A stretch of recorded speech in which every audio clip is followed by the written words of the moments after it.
When I think of a good Steam game, I think of a little indie game called The Multimedium. Now, you've probably never heard of this game before, probably because it's not incredibly well known. I think it's one of my most favourite Steam games ever, and I play a lot of Steam games. And you want to know why it's my favourite Steam game of all time? Because it flippin' rocks, man. In this video, I'll talk about everything about this game, from the visuals, the story to the gameplay, and just do a full rundown of the game. Yeah. Without further ado, on to the story.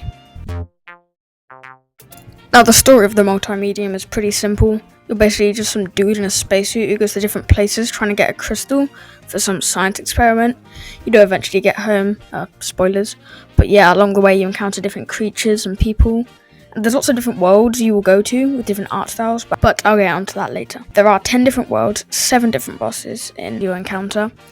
The main character of the game kind of has like a life crisis where he accidentally kills some bugs, then kills an entire world, and then it's kind of funny, but onto the visuals. I think the visuals are a very strong point of this game, and the visuals are entirely hand-drawn, which means they were drawn by hand, surprisingly. And each world has a very iconic art style with different music. Now, the music is technically not the visuals, but I don't care. The music is peak, best music in any game. Better than Earthbound, better than Undertale.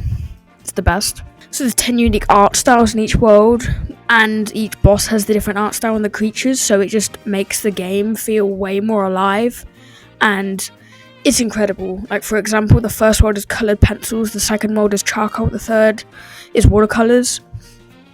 The art kind of reflects the narrative, and if you look at the art book, there's a lot of cool stuff about the art, but yeah, I think the art is the most strongest part of the game, and the music. Now, onto the gameplay. Now, throughout the video, you've probably seen me playing the game, but now the gameplay is technically just a platform with a few puzzles sprinkled in, but I would say it does it pretty well.